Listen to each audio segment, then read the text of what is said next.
Hello, नमस्कार दोस्तों। मैं अर्पित आपके अपने YouTube channel IAS PCS academy में आप सभी का स्वागत करता हूं। जो हमारी श्रृंखला चल रही उसी क्रम में आज हम नेक्स्ट क्लास लेकर आए हैं और आइए आज का सेशन स्टार्ट करते हैं। पहला क्वेश्चन पढ़ते हैं। निम्नलिखित में से कौन सा बच्चों के संवेगात्मक विकास के लिए सर्वाधिक उपयुक्त है? किसके लिए? संवेगात्मक विकास के लिए। कक्षा कक्ष का प्रजातांत्रिक परिवेश, अध्यापकों की कोई भी सहभागिता नहीं क्योंकि यह माता पिता का कर्तव्य है। मतलब सिर्फ माता पिता का ही कर्तव्य है छोटे बच्चे के लिए। स्कूल में बच्चा आता तो अध्यापक को भी थोड़ा सहयोग देना चाहिए, तो ये गलत हो गया। कक्षा कक्ष का नियंत्रित परिवेश, नहीं, गलत।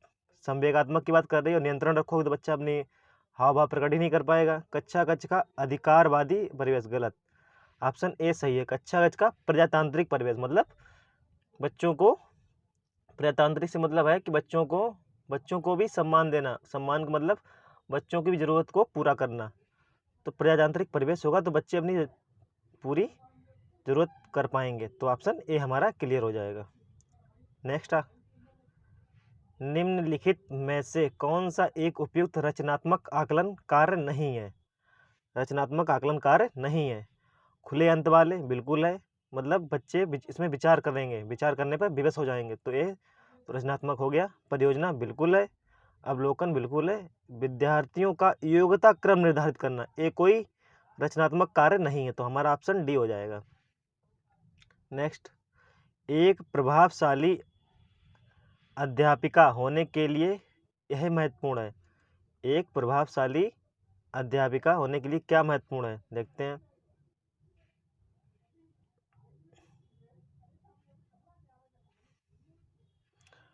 पुस्तकों से उत्तरों को लिखने पर बल देना। मतलब प्रभावशाली अध्यापिका वो होगी जो सिर्फ बच्चों से कभी उत्तर, मतलब किताब से उत्तर छांट लाओ, तो हमारा आंसर ये तो गलत हो जाएगा। समूह गतिविधि के बजाय व्यक्तिगत अधिगम पर बल देना। समूह ज़्यादा अच्छा होता है, सामूहिक अधिगम काफ़ी प्रभावपूर्ण होता, तो ये कह रहा है व्यक्तिगत अधिगम, तो ये गलत हो जाएगा। विद्यार्थियों के द्वारा प्रश्न पूछने के कारण उत्पन्न व्यवधान की अनदेखी करना, और ऑप्शन कह रहा है प्रत्येक बच्चे के संपर्क में रहना, तो ऑप्शन डी हो जाएगा। हमारी कक्षा तब एक प्रभावशाली मानी जाएगी जब टीचर प्रत्येक बच्चे के संपर्क में रहेगा। बच्चों के अधिगम को सुगम बनाने के लिए अध्यापकों को एक अच्छे कक्षाई परिवेश का सृजन करने की आवश्यकता होती है। इस प्रकार के अधिगम परिवेश का सृजन करने के लिए नीचे दिए गए कथनों में से कौन सा कथन सही नहीं है? नहीं है।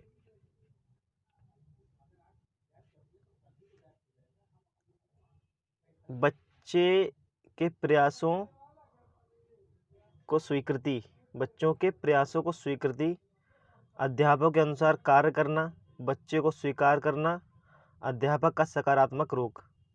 तो क्वेश्चन क्या था? क्वेश्चन देखते हैं एक बार फिर से। सुगम बनाने के लिए अध्यापकों को एक अच्छे कक्षाई परिवेश का सृजन करने की आवश्यकता होती है।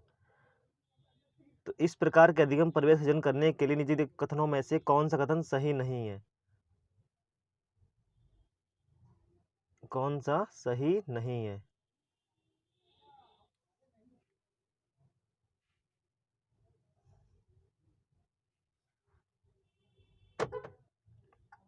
बच्चे के प्रयासों की स्वीकृति बिल्कुल है। बच्चे को स्वीकार करना बिल्कुल है। अध्यापक का सकारात्मक रुख है। अध्यापकों के अनुसार कार्य करना, ठीक है ना, तो ऑप्शन बी हो जाएगा। नेक्स्ट,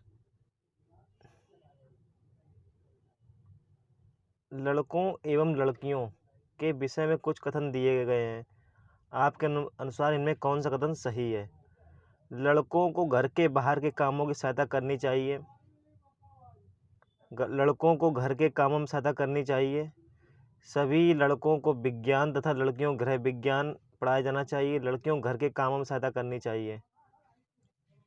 लड़कियां घर के काम को सहायता करती ही करती हैं, बिल्कुल घर में। ये तो एक रूढ़िवादी सोच है कि लड़के विज्ञान और लड़कियां गृह विज्ञान। लड़कों को घर के कामों में सहायता करनी चाहिए। ऑप्शन बी हमारा सही है। लड़कों को घर के कामों में सहायता करनी चाहिए, मतलब थोड़ा बहुत घर का भी काम देखना चाहिए, मतलब लड़कियों का ही काम नहीं है कि घर का काम देखें, लड़के भी कर सकते हैं।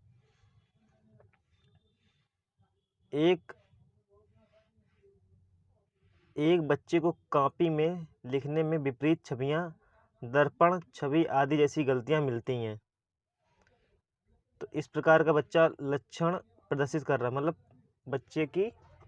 बच्चा की कॉपी है में लिखने में विपरीत छवियां, उल्टा बना, मतलब अक्षर को उल्टा बना देता है, तो इस प्रकार की बच्चे में कौन सा लक्षण प्रदर्शित करता है, तो इसका आप समझेंगे बी, अधिगम में असक्ता। ठीक है ना, असक्ता। नेक्स्ट, शिक्षार्थियों के ज्ञान अर्जन में सहायता करने के क्रम में अध्यापकों को किस पर ध्यान करना चाहिए? किसमें? विद्यार्थियों के ज्ञान अर्जन में सहायता करने, सुनिश्चित करना कि विद्यार्थी सब कुछ याद करते हैं, शिक्षार्थियों के द्वारा प्राप्त किए गए अंकों, ग्रेडों पर, शिक्षार्थियों को सक्रिय सहभागिता के लिए शामिल करना, शिक्षार्थियों के द्वारा अधिगम की अवधारणाओं में कुशलता प्राप्त करना, तो ऑप्शन हमारा बी हो जाएगा, सॉरी ऑप्शन हमारा सी हो जाएगा। कौन सा? सहभागिता के लिए शामिल करना, सबसे बेस्ट ऑप्शन है हमारा शिक्षार्थियों को सक्रिय सहभागिता में शामिल करना।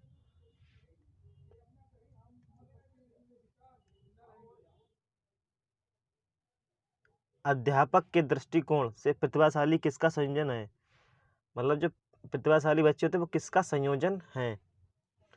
उच्च योग्यता, उच्च सृजनात्मकता, उच्च वचनबद्धता, उच्च प्रेरणा, उच्च वचनबद्धता, उच्च क्षमता, उच्च योग्यता, उच्च क्षमता और वचनबद्धता, उच्च क्षमता, उच्च सृजनात्मकता और उच्च स्मरण शक्ति, तो ऑप्शन डी हो जाएगा हमारा। कौन सा? Option D. एनसीएफ 2005 के अनुसार गलतियों इस कारण से महत्वपूर्ण होती हैं, मतलब गलतियां क्यों महत्वपूर्ण होती हैं बच्चों के लिए? तो क्वेश्चन ए, विद्यार्थियों के उत्तीर्ण एवं अनुत्तीर्ण समूह में वर्गीकृत करने के लिए एक महत्वपूर्ण उपकरण है। देखिए, अलग करने की बात कह रहा है तो गलत हो जाएगा। यह अध्यापकों को बच्चों को डांटने के लिए एक तरीका उपलब्ध कराती है। यह अध्यापकों को बच्चों को डांटने के लिए एक तरीका उपलब्ध कराती है, गलत। ये बच्चों के विचार की अंतर्दृष्टि उपलब्ध कराती तथा समाधान को पहचानने में सहायता करती हैं, तो हमारा नमे का क्या हो जाएगा? सी, सबसे अच्छा ऑप्शन ये मिल रहा है हमें। Next, out of the box चिंतन किससे संबंधित है? मतलब जो बॉक्स है, बॉक्स इसको उसके बाहर तक का सोचना, मतलब अपसारी चिंतन। क्या हो जाएगा? अपसारी सृजनात्मक चिंतन।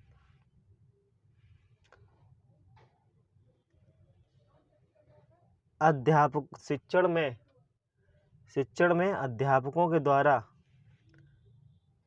विद्यार्थियों का आकलन इस अंतर्दृष्टि को विकसित करने के लिए किया जा सकता है। किस अंतर्दृष्टि को विकसित करने के लिए आकलन किया जा सकता है? देखिए, उन विद्यार्थियों की पहचान करना जिन्हें उच्चतर कक्षा में प्रोन्नत करना है, उन विद्यार्थियों को प्रोन्नत न करना जो विद्यालय के स्तर के अनुकूल नहीं है, शिक्षार्थियों की आवश्यकता के अनुसार शिक्षण उपागम में परिवर्तन करना, कक्षा में प्रतिभाशाली कमजोर विद्यार्थियों का समूह बनाना, नहीं, अलग अलग समूह नहीं बनाना है, तो ऑप्शन सी हो जाएगा, आवश्यकता के अनुसार शिक्षण उपागम में परिवर्तन करना। नेक्स्ट है, अधिगम अनुभवों को इस प्रकार से आयोजित किया जाना चाहिए जिससे अधिगम को सार्थक बनाया जा सके। नीचे दिए गए अधिगम अनुभवों में से कौन सा बच्चों के लिए सार्थक अधिगम को सुगम नहीं बनाता है? कौन सा नहीं बनाता है? विषय वस्तु को केवल याद करने की एवं पुनरावृत्ति। देखिए, ऑप्शन पहला ही गलत हो गया, और जो गलत है भाई हमारा आंसर हो गया। क्या कह रहा है? याद करने पर मतलब बच्चों की याद करने की बात कह रहा है ना, तो ये हमारा ऑप्शन नहीं होगा और यही हमारा आंसर हो जाएगा। बच्चों के शाब्दिक या गैर शाब्दिक दंड देने का परिणाम होता है बच्चे का, तो उन्हें कार्य करने के लिए प्रेरित करना, बच्चे की छवि सुधारना, उनके अंकों में सुधार करना, उनके स्वयं के प्रति अवधारणा को नष्ट करना। तो ऑप्शन जी हो जाएगा।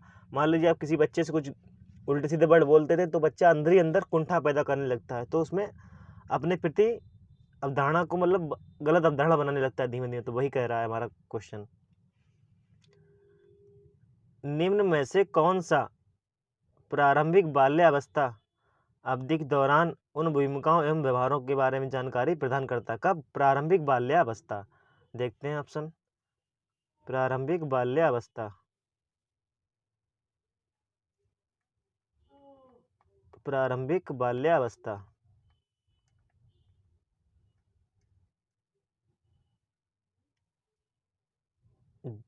तो ऑप्शन क्या है? भाई बहन एवं अध्यापक, मतलब किस जो प्रारंभिक बाल्यावस्था में किसको स्वीकार रहे हैं, बच्चा किसको स्वीकार करता है? भाई बहन एवं अध्यापक, अध्यापक एवं साथी, साथी एवं माता पिता, माता पिता और भाई बहन। ठीक है ना, ऑप्शन डी हो जाएगा। क्योंकि प्रारंभिक बाल्यावस्था ज़्यादा उम्र की नहीं होती ना, तो बच्चा शुरुआत में सिर्फ माता पिता अपने घर वालों से ही मिलने के लिए बात करता है, उन्हीं के साथ रहना खुश उसे अच्छा लगता है। विद्यार्थियों को स्वच्छता के लिए प्रेरित करने हेतु उन्हें स्वच्छता समिति का सदस्य बनाना प्रतिबिंब करता है। मतलब बच्चे को प्रेरित करना किसके लिए? स्वच्छता के लिए। तो क्या हो जाएगा? प्रेरणा की सामाजिक सांस्कृतिक संकल्पनाएं। तो ऑप्शन ए हो जाएगा। ठीक है ना, मतलब बच्चे में सामाजिक सांस्कृतिक संकल्पनाएं विकसित कर रहा है कौन? अध्यापक। तो हमारा ऑप्शन ए हो जाएगा। निम्नलिखित में से कौन सा आयु समूह परवर्ती बाल्यावस्था श्रेणी के अंतर्गत आता है?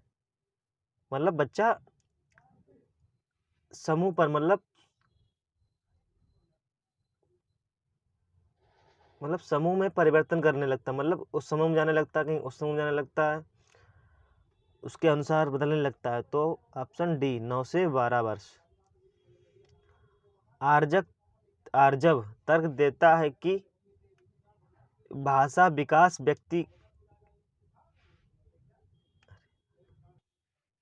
तो हमारा क्वेश्चन क्या कह रहा है कि आर्जव तर्क देता है कि भाषा विकास व्यक्ति की नैसर्गिक प्रवृत्ति से प्रभावित होता है, जबकि सोनाली महसूस करती है कि यह परिवेश से प्रभावित होता है। आर्जव और सोनाली के बीच यह चर्चा किस संबंध में है? तो मतलब एक चर्चा किस विषय में हो रही है? तो प्रगति तथा पालन पोषण विवाद। वो अपनी बात कह रहा है, उसका कहना है कि भाषा विकास व्यक्ति की नैसर्गिक प्रवृत्ति से प्रभावित होता है। मतलब नैसर्गिक मतलब उसकी प्राकृतिक मतलब वंशानुक्रमिक तरीके से, जबकि सोनाली महसूस करती है कि उसके परिवेश में प्रभावित होता है।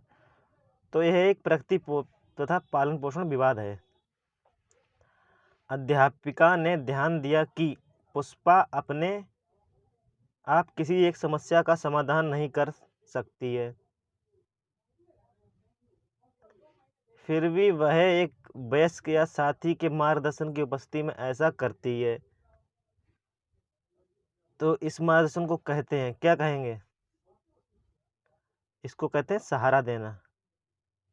क्या? सहारा देना। अध्यापिका ने एक कमेटी के प्रधान को सभापति के स्थान पर सभा अध्यक्ष लिख दिया। अध्यापिका ने एक कमेटी के प्रधान को सभापति होना चाहिए था, सभापति के स्थान पर सभा अध्यक्ष लिखा। यह संकेत करता है कि अध्यापिका एक अधिक उपयुक्त पारिभाषिक शब्द का पालन करती है, भाषा पर अच्छा अधिकार रखती है, एक लिंग मुक्त भाषा का प्रयोग कर रही है, लिंग पूर्वाग्रह से गलत है। तो ये तो जैसा हमारे ऑप्शन गलत है, एक लिंग मुक्त भाषा का प्रयोग कर रही है, ऑप्शन सी। सतत एवं व्यापक मूल्यांकन किस लिए आवश्यक है? सतत एवं व्यापक मूल्यांकन शिक्षण के साथ परीक्षण का तालमेल बैठाने के लिए, शिक्षा बोर्ड की जवाबदेही कम करने के लिए, जल्दी जल्दी की जाने वाली गलतियों को सुधारना, यह समझने के लिए कि अधिगम का किस प्रकार अवलोकन किया जाता है, दर्ज किया जाता है, विश्व सुधार किया जा सकता है? तो ऑप्शन डी।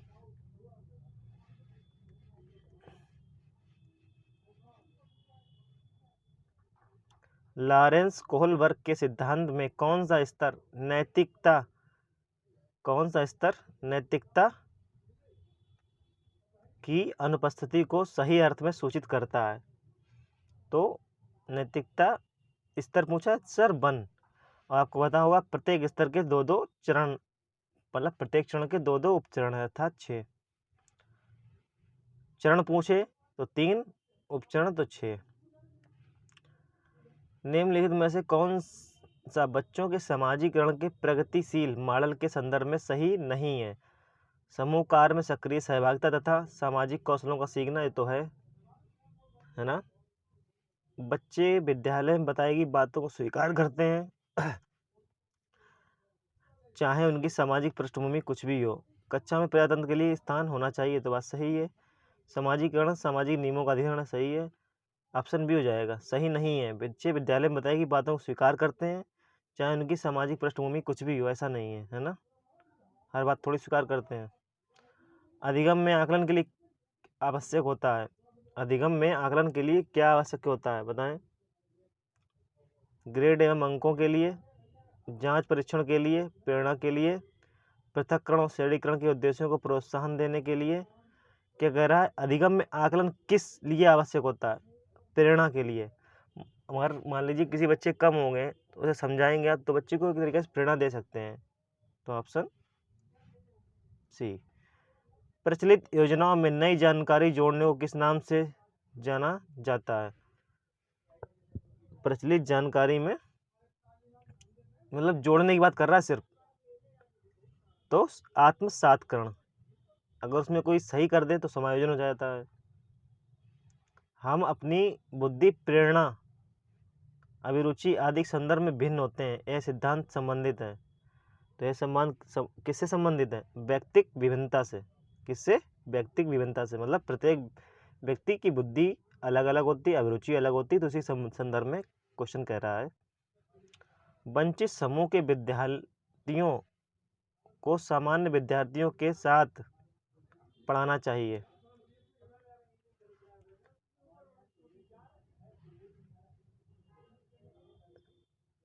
वंचित समूह के विद्यार्थियों को सामान्य विद्यार्थियों के बच्चों के साथ पढ़ाना चाहिए, इसका अभिप्राय है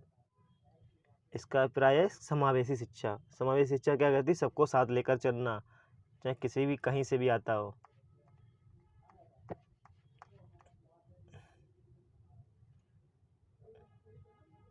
कोई भी नाराज हो सकता है, यह आसान है, परंतु एक सही व्यक्ति के ऊपर सही मात्रा में, सही समय पर, सही उद्देश्य के लिए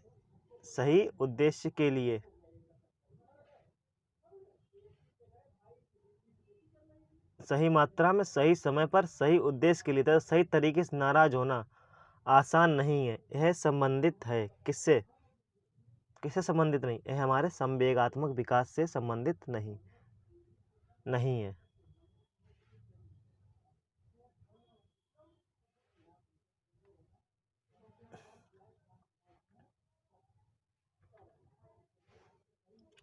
विकृत लिखावट से संबंधित लिखने की योग्यता में कमी किसका एक लक्षण है? लिखने की पूछ रहा है। लिखने में क्या होता है? डिस्ग्राफिया। लिखने की संबंधी बीमारी क्या है? डिस्ग्राफिया, डिसलेक्सिया, पठन विकार, डिस्लेक्सिया, ग्लिस। पियाजे के सिद्धांत के अनुसार निम्नलिखित में से कौन सा व्यक्ति के संज्ञानात्मक विकास को प्रभावित नहीं करता? कौन सा व्यक्ति के संज्ञानात्मक विकास को प्रभावित नहीं करता? भाषा करती है, परिपक्वता करती है, क्रियाकलाप करती है, सामाजिक अनुभव नहीं करते, तो ऑप्शन वी। इनमें से कौन सा त्रितंत्रीय सिद्धांत में व्यवहारिक बुद्धि का अभिप्राय नहीं है? व्यवहारिक बुद्धि का अभिप्राय नहीं है। पर्यावरण का पुनर्निर्माण करना। त्रितंत्रीय सिद्धांत में व्यवहारिक बुद्धि पूछ रहा है। केवल अपने विषय में व्यवहारिक रूप से विचार करना, इस प्रकार के पर्यावरण का चयन करना जिसमें आप सफल हो सके, पर्यावरण के साथ अनुकूलन करना, तो ऑप्शन बी हो जाएगा। केवल अपने, देखिए केवल आ गया है, इसको ध्यान रखिएगा, ये आपको नंबर काफ़ी दिलाएगा पेपर में। केवल रहा ये निगेटिव वर्ड, ये सब निगेटिव वर्ड आते हैं। तो हमारे आज 30 क्वेश्चन कंप्लीट हो चुके हैं। तो आप लोग ऐसे सहयोग बनाए रखें। धन्यवाद।